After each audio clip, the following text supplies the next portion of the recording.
నమస్తే రమ్మగారు. నమస్తే జయ. రమ్మగారు, అల్లావుద్దీన్ అద్భుత దీపం భలే ఉంటాయండి స్టోరీస్. టీవీలో ఇదివరకు చిన్నప్పుడు చూసేదాన్ని నేను కూడాను. పిల్లలు బాగా ఇంట్రెస్ట్గా చూస్తారు. ఆ స్టోరీలు కొంచెం పరిచయం చేద్దామా? అంటే అవి కూడా ఒక సిరీస్ లాగా చేయగలుగుతామా, లేకుంటే చిన్నగా ఉంటుందా ఏంటి? అంటే మీరు పిల్లలు టీవీలో చూసే అద్భుత దీపంలో ఏమో వాడు జీని ఉండి వంకర పిలకుండి వాడు ఏమిటో మ్యాట్ మీద కూర్చొని ఇప్పుడు అలాంటి అవి కథలు పెంచబడిన కథలు చాలా పెంచారు. ఇంట్రెస్టింగ్ గా ఉండడానికి సిరీస్ ని పెంచుకుంటారు. అంటే మధ్యలో ఏమవుతుంది, డీటెయిలింగ్ ఎక్కువ చేస్తారనమాట. అల్లావుద్దీన్ అద్భుత దీపం కథ ఒక 30 పేజీల కథ అంతే. మా చిన్నప్పుడు అదే చదువుకున్నాం. మరి మేమేమో సిరీస్ చూసేసే వాళ్ళం. భాగాలు వచ్చేసేవి. అబ్బాయి ఇద్దరు కలిసి ఇలా వెళ్ళటము, అది ముందుకు వెళ్ళటం కార్టూన్లలో చూసారు. అవును, కార్టూన్లలో చూడడం వల్ల అవి ఎన్ని రోజులు చూడడానికి. ఎందుకు స్పైడర్ మ్యాన్ కూడా ఫ్రెండ్లీ నైబర్హుడ్ ఎన్ని సంవత్సరాల తరబడి చూసినా ఇంకా ఏమిటో కొత్తగా వస్తూనే ఉంటాయి. కొత్తగా పుట్టిస్తారు. అల్లావుద్దీన్ అద్భుత దీపం కథ ఓ 2 ఎపిసోడ్ లో చెప్పేస్తా. ఓకే అండి. అసలు ఒక ఎపిసోడ్ లోనే చెప్పేయచ్చు. అంతసేపు జనాలు ఓపికగా ఉండలేరని డౌట్ తోటి నేను చెప్పట్లేదు. కానీ 2 ఎపిసోడ్స్ చేసుకుందాం. ఇది అల్లావుద్దీన్ అద్భుత దీపం ప్రఖ్యాతమైన కథ. అవును, ఇది ఎప్పుడో మా చిన్నప్పుడు, అంటే 70s, 74, 75, 76 అప్పుడు కూడా, అప్పటి నుంచి మేము చూస్తూనే ఉన్నాం. అవే పేర్లు, అదే కథ. కాస్త మధ్య మధ్యలో డీటెయిలింగ్స్ పెంచుతారు. ఇది మక్కా నగరంలో జరిగిన కథ అని చెప్తారు.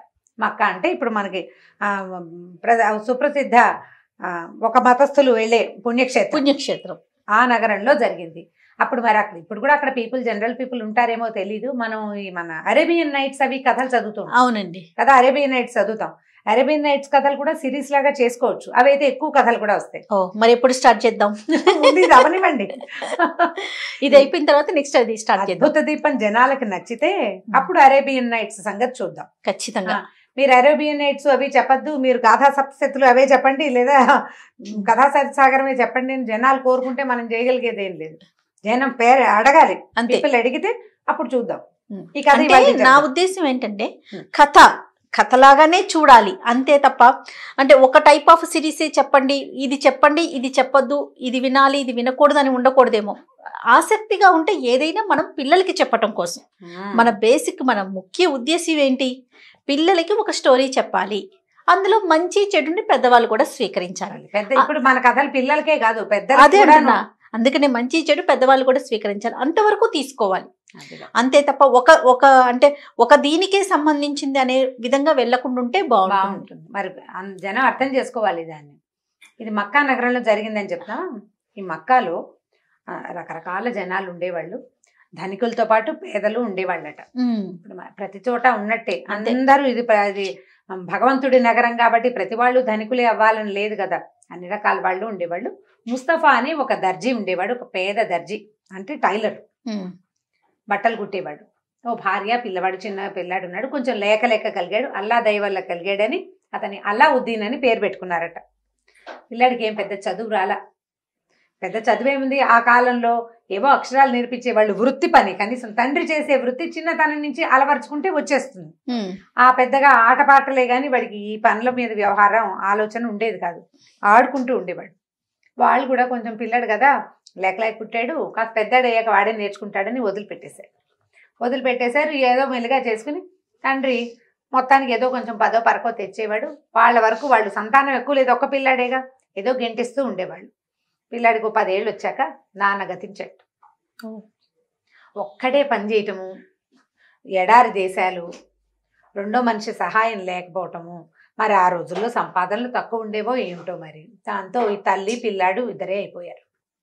పిల్లవాడికి పని చేయటము, బాధ్యతగా ఉండటం తెలీదు. నాన్న లేడని ఏడుస్తాడు కానీ నాన్న మన ఎలాగ కాపాడాడు, మనం ఏం చేయాలి మన అమ్మ కోసం తెలిసే వయసు కాదు. వాడి బుద్ధి వికాసం కూడా అట్లా లేదనమాట. తల్లే ఏదో ఇంట్లో ఉన్నది చిన్నవి పొన్నవి అమ్మేసుకుని, తర్వాత ఏమో ఏదో చేతనని పని పక్కింట్లో వెనకింట్లో కాస్త సహాయం చేసి పావలా అర్ధ సంపాదించుకుని ఎట్లా ఆగోట్లా ఒక గుడిసెలో పిల్లాన్ని పెట్టుకుని కాలక్షేపం చేస్తూ ఉండేది. వాడు తిరుగుతూ ఉండేవాడు. పని పాట చేయటం ఏమీ లేదు. వేళకి తిండి తిని మళ్ళీ బయటికి వెళ్ళిపోవటమే. సరే, ఇక తల్లి వాడికి చెప్పలేకపోయింది. పైగా చిన్నతనం నుంచి చెప్పకుండా ఇప్పుడు సడన్గా ఒకసారి బుద్ధి వచ్చి పెద్ద అంటే ఎవడైపోతాడు. దాంతో ఊరుకునేది. సరే, ఏమైందట, ఒక రోజు వీడు బజార్లో తిరుగుతూ ఉండగా ఒక పెద్ద మనిషి, ఒక పొడుగాటివాడు, పెద్ద స్వరూపం ఉన్నవాడు, విచిత్రమైన బట్టలు వేసుకునేవాడు వచ్చి పలకరించాడు. ఏరా అబ్బాయి, నువ్వు అలావుద్దీన్వే కదా, ముస్తఫా కొడుకువే కదా అన్నాడు. అవునన్నాడు వీడు. అనేసరికి నేను మీ బాబాయిని రా అన్నాడు. కుర్రాడు ఆశ్చర్యపోయాడు. బాబాయ్యా, నాకు బాబాయిలు ఉన్నారా, మా అమ్మ ఎప్పుడు చెప్పలేదే అని ఆశ్చర్యపోయాడు. సరే, ఆయన ఏం చేశాడు, పద పద, నేను మీ బాబాయిని, నువ్వు పుట్టకముందే నేను ఇంట్లో నుంచి వెళ్ళిపోయాను రా, నువ్వు వచ్చు మా అన్నయ్య లాగానే ఉన్నావు, పద మీ అమ్మని చూద్దాం అనేసరికల్లా వీడికి సంతోషం వేసింది. చుట్టాలు పక్కాలు లేరు, చుట్టుపక్కల వాళ్ళు తప్పిస్తే చుట్టపక్కలు లేరు, చుట్టూతా జనం ఉన్నారు, వాళ్ళెవరు వీళ్ళకి చుట్టాలు కాదు. అన్న తండ్రికి తల్లికి అన్నదమ్ములు ఎవరూ లేరు. సరే, వచ్చిన బాబాయి ఆయన చూస్తే గంభీరంగా పెద్ద పర్సనాలిటీ, కొంచెం మంచి బట్టలు వేసుకున్నాడు, కాస్త ఇక్కడికంటే వస్త్రధారణ కొంచెం డిఫరెంట్ మెరుగ్గా ఉంది. వీడేమో మురికిగా జిడ్డోడుతూ మాసిన బట్టలు, అక్కడక్కడ చిరిగిపోయిన పిచ్చిగుడ్డలతోటి, చెప్పులు కూడా లేకుండా ఉన్నాడు. ఆయన పిల్లాన్ని వెంబడి పెట్టుకుని వాళ్ళ ఇంటికి వెళ్ళాడు. రండి రా చిన్నాన్న లోపలికి రాని ఆ చిన్న గుడిసెలోకి ఆ బాబాయిని తలకాయ ఎంచుకుని ప్రవేశపెట్టాడు, కూర్చోబెట్టాడు. వాళ్ళ అమ్మని కేకేశాడు. అమ్మ చిన్నాన్న వచ్చాడే అని పిలిచాడు. అమ్మ తెల్లపోయింది. చిన్నాన్న ఎవరు రా నాయన, నీ నాన్నకు అన్నదమ్ములు ఎవరూ తెలీదు, 20-25 సంవత్సరాలు అయింది పెళ్ళై, ఈ పిల్లాడికి 15 ఏళ్ళు, వాళ్ళ పెళ్ళై 25 ఏళ్ళు, తెలీదు ఆవిడకి. తెలీదు అనేసరికి ఈయన ఏం చేశాడు, సలాం అలైకుం అని పలకరించాడు. వదిన గారు, నేను మీ మరిదినేనండి, మీ పెళ్ళి కాకముందే మా అన్నయ్య నేను తగాదా పడ్డాం, నేను వెళ్ళిపోయాక మా అన్నయ్య మిమ్మల్ని పెళ్లి చేసుకుని ఉంటాడు, మరి బజార్లో నేను మా అన్నయ్య ఎక్కడున్నాడని వెతుకుంటూ ఉంటే పిల్లాడిని చూసేసరికల్లా మా అన్నయ్య లాగా కనపడ్డాడు, అక్కడ కొట్లో వాకప్ చేస్తే ముస్తఫా కొడుకేనన్నారు, ముస్తఫా గతించాడని చెప్పారు, నేను చాలా సంపాదించుకున్నాను, ఒంటరిగానే, ఎవరైనా కుటుంబం నా ఫ్యామిలీ ఉందేమో వెతుక్కుంటూ ఇక్కడికి వచ్చాను, ఈ పిల్లాడు కనపడ్డాడు, మీరు కనపడ్డారు దైవవశాత్తు అనేసరికల్లా ఆవిడే భర్తను తెలుసుకుని కళ్ళు నీళ్ళు పెట్టుకుంది. కానీ భర్త ఎప్పుడు చెప్పలే, నాకు తమ్ముడు ఉన్నాడని, వాడు వెళ్ళిపోయాడని చెప్పలే, కోపంతో మా అన్నయ్య చెప్పు ఉంటాడు అన్నాడు. ఈవిడ ఏమనుకుందంటే, భర్త అంత కోపిష్టివాడు కాదు నిజానికి, ఆయన మంచివాడే, ఏదో వాళ్ళకి సమస్య, ఇంకెందుకులే వాడు ఎలాగో లేచకపోయిన వాడి గురించి చెప్పడం అనుకుని మానేసి ఉంటాడు అనుకుంది. ఈయన ఏం చేశాడు, జేబులోంచి డబ్బులు తీసి ఆవిడ చేతిలో పెట్టాడు, శుభ్రంగా భోజనం అది అరేంజ్ చేయమన్నాడు. ఆవిడ ఇంకేంది చేతిలో డబ్బులు పడేసరికి డబ్బు ఇచ్చేవాడెవడు ఇంటికి వచ్చి, ఆవిడ బయటికి వెళ్ళి ఏదో అవి ఇవి కొనుక్కొచ్చింది వంటకు సరిపడా, చక్కగా షటర్ సోపేతంగా మరిదికి కొడుక్కి భోజనం పెట్టింది. అక్కడి నుంచి ఈయన అన్నాలు తిన్నాక పడుకున్నారు ఆ గుడిసెలోనే.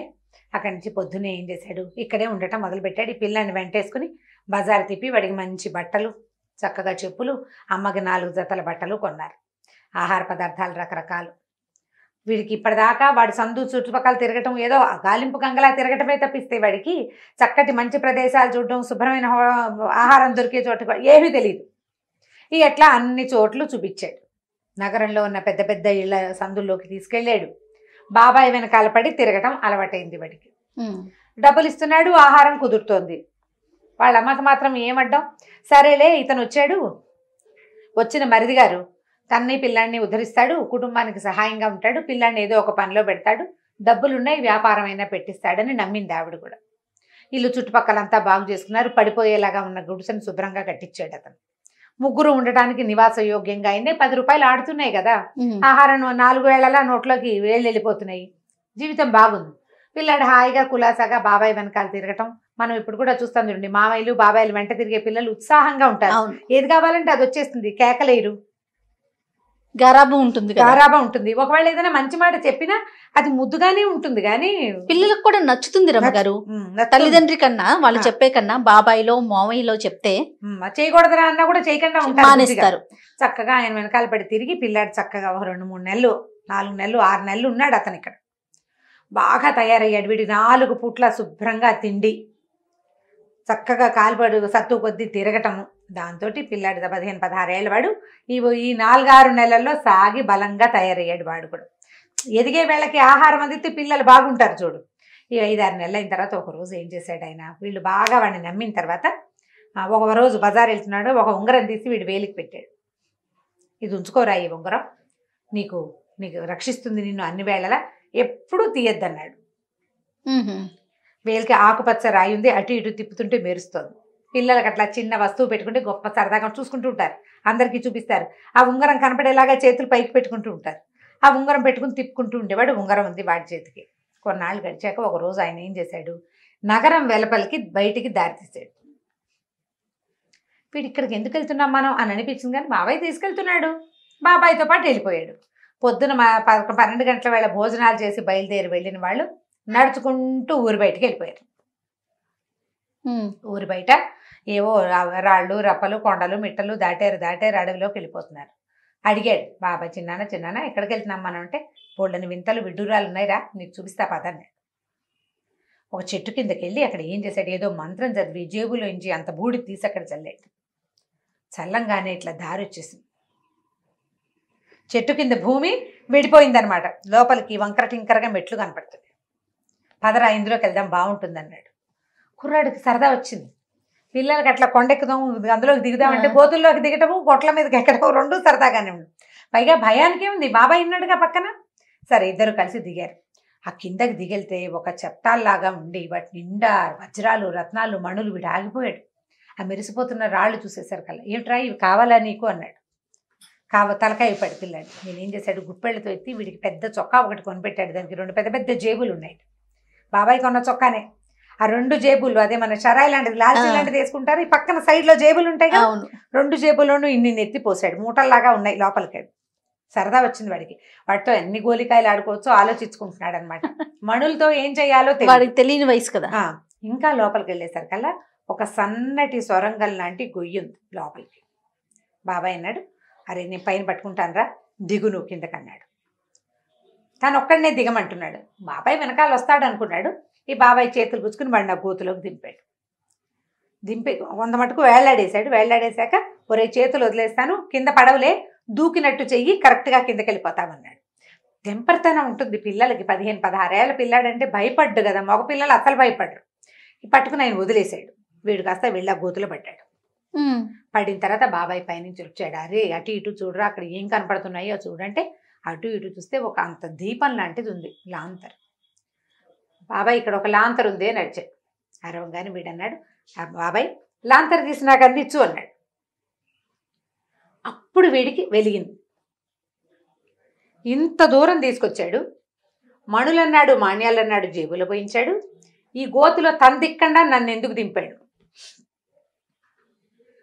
బాబాయ్ ఆజాన్ బాహు, పెద్ద పర్సనాలిటీ. ముందే చెప్పుకున్నాం కదా, 15-16 సంవత్సరాల వాడు ఎట్లా ఉంటాడు, పొడుగెదిగినా సన్నగా పొడుగ్గా ఉంటాడు. వీడిట పల్చటి వీడి పర్సనాలిటీ అందులో దిగుతుంది. అందులోకి దిగేందుకు నమ్మకస్తుడు కావాలి ఈయనకి, అందుకు నన్ను దింపాడు. అర్థమైంది. ఇప్పుడు లాంతరిచ్చేయి అంటున్నాడు. నన్ను లాగు బాబాయ్, నా భయం వేస్తుంది, ఊపిరాటలేదు అని కేకేస్తే ముందు లాంతరివ్వంటాడు. 4 సార్లు 5 సార్లు నన్ను లాగు నాకు భయం వేస్తుంది, నాకు ఊపిరాటలేదు అని అల్లావుద్దీన్ పిలిచినా వాళ్ళ బాబాయ్ వినిపించుకోలే. లాంతర్ నా చేతికి ఇవ్వు, లాంతర్ పైకి అందించు. చేతులు కిందకి చాపుతున్నాడు. ఏదైనా ఒక గట్టు మీదో దేని మీదో కాలేసి ఆ లాంతర్ అడుగును పట్టుకుని పైదాకా అందిస్తే బాబాయ్ చేతికి అందుతుంది. అది ఇవ్వు అంటాడు. బొప్పుకోటలా మీకు ఏమనిపించిందంటే, ఈ లాంతర్ ఇచ్చేసాక బాబాయ్ నన్ను ఇక్కడే ఉంచేస్తే అనిపించింది. లాగితే గానీ లాంతర్ ఇవ్వను అన్నాడు. వాడికి ఏమిటంటే ప్రాణం పోయే పరిస్థితి వచ్చేసరికి బుర్రలో బుద్ధి వచ్చేసింది అనమాట. నేను ఇవ్వను అన్నాడు. ఆయన ఒప్పుకోలే మా బాబాయ్. లాంతర్ ఇస్తే లాగుతాను, నువ్వు లాంతర్ ఇవ్వంటాడు. అక్కడి నుంచి అప్పటిదాకా నాన్న కన్నా బుజ్జి ఏరా మా బాబు అనే మాటలు కాస్త పోయి లకార మకార ప్రయోగాలు వచ్చేసినాయి. ఇస్తావా ఇవ్వా సైతానికే బచ్చే అంటాడు. అనేసరికి వీడికి అమ్మో వీడేదో చేయబోతున్నాడు నన్ను అనిపించి, ఏమైతే అదే అయింది, నేను ఇవ్వను కాక ఇవ్వను అన్నాడు. అనేసరికి ఆయన ఏం చేశాడు, ఇక ఒళ్ళు మండిపోయింది. పైన సమయం చీకటి పడిపోతుంది. చీకటి పడ్డాక ఇంకా మంత్రం పారదు, ఆయన బయటికి వెళ్ళలేకపోతాడు. అందుకని ఏం చేశాడు, సొరంగం మూసేశాడు. ఇక్కడే పడి చావు నాకు ఇవ్వకపోతే అని ఆ ఏ గోతులోకి అయితే ఈ పిల్లాన్ని దింపాడో దాన్ని ఇట్లా చేతులు కలిపేసేసాడు. క్లోజ్ అయిపోయింది. వీడు ఆ చీకట్లో ఆ గోతి లోపల ఉండిపోయాడు అల్లావుద్దీన్. ఈ బయటకు వచ్చిన బాబాయ్ బయటికి నడుచుకుంటూ వెళ్ళిపోయాడు. ఈయన మొదట ఏం చేశాడు, బూడి జల్లి దారి ఓపెన్ చేశాడు కదా, ఇతను పైకి వెళ్ళిపోయాక దారి క్లోజ్ అయిపోయింది. చీకటి పడ్డాక ఇంకా అది తెరవబడదు. ఆ వెళ్తురుండగానే ఎలాగైనా లాంతర్ తీసుకోవాలని ఎంత ప్రయత్నం చేసినా ఈ పిల్లాడు ఇవ్వాల. బాబాయ్ కాస్త బయటకు వెళ్ళిపోయాడు. అప్పుడు వీడు లోపల కూర్చున్నవాడు ఆలోచించుకోవటం మొదలుపెట్టాడు.